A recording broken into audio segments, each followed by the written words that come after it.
The current state of our politics is a topic that has become much more acute in this past week. But anger has been a theme on the campaign trail for quite some time. Earlier this month, we spent time in Saratoga Springs, New York, with House Speaker Paul Ryan and the congresswoman who represents that district, Elise Stefanik, as she campaigned for re-election. Our conversation about budgets and taxes ran on CBS this morning, but we also talked about the increasing polarization among politicians. We started with Ryan's claim that news organizations don't cover Congress's bipartisan achievements. Why do you think there's not much talk about bipartisanship in the coverage? I don't think it sells for you guys, for the media. You take a look at the bills we pass out of the House, about 1,000 bills. It's been one of the most productive sessions of Congress in a generation. And of those roughly 1,000 bills, over 80% of them are bipartisan bills. So we've tackled opioids, we've tackled human trafficking, we've rebuilt the military. All of those are bipartisan, but they don't get reported. It doesn't sell. So I honestly think, John, it's the hits and the clicks and it's the ratings chase that's on display in America today that says when they're fighting each other, that's when you cover it. So if we accept some portion of responsibility for that, you've seen some President Trump's rallies. Do those rallies accentuate the things that unite us, the bipartisan achievements, or are they do they do something very successful in politics, wildly successful, which is sow division in the country? Do you see that happening at his rallies?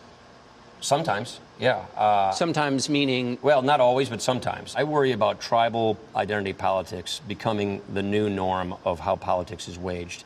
As conservatives, we always thought this was sort of a left-wing Linsky thing. Unfortunately, the right practices identity politics now as well. It's the day and age, it's technology and everything else. Identity politics, which is now being practiced on both sides of the aisle, is unfortunately working. And I think we, as leaders, we got to figure out how do we make inclusive aspirational politics strategically valuable again. You've talked about inclusive politics, which tries to unify. Does President Trump practice those kind of politics? Sometimes he does, and sometimes he doesn't. How? But I mean, come on, honestly. Sometimes look on economic growth and on tax reform, on getting the military and helping veterans. Those are things that he has led us to that have really brought people together. And he talks about these at his rally, and that is inclusive. You talk about tribalism. Here's the thing. You leave office and you say to members like the congresswoman who are still in office, we've got to deal with this tribalism. Isn't the most effective way to deal with tribalism is to say to your own team while you're doing it? Yeah. And President Trump has been very effective practicing the politics as they are, not as like some, grad school idea of how they should be. But he's gotten 2 Supreme Court nominees confirmed. He got the tax cut bill through. So tribalism is working out just fine if it's getting points on the board. Look, take the tax bill, for example. What is that going to do?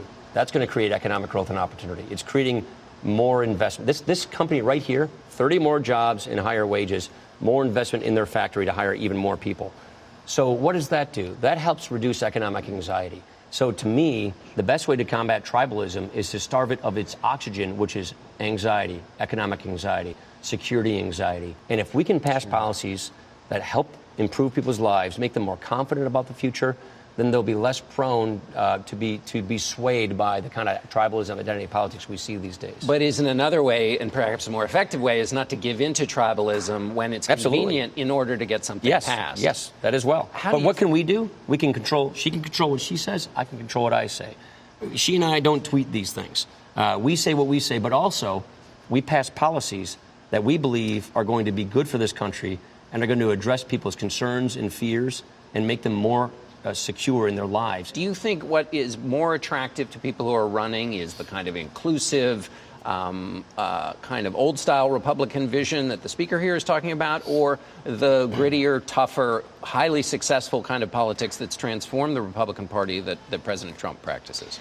I think this election is going to be focused on results versus resistance. What I know does not resonate with voters is this resistance effort where, regardless of whether you agree with some of the focus of this administration, you're unwilling to work with them. So I think both parties need to address the tribalism that's happening, and the siloing of where we're getting our information is a part of that. Have you seen efforts to reach out from the president to the other party? I think he has reached out. Look at what he's done on opioids. This is an initiative from this administration. But he's also called them evil. How do you reach out and call him evil? I mean, but look. Well, but isn't that so right? That gets us into the cycle. But just so you know, all these bills, this has been an incredibly productive term of legislation. The president has signed so many new big, bold reforms into law, most of which are bipartisan.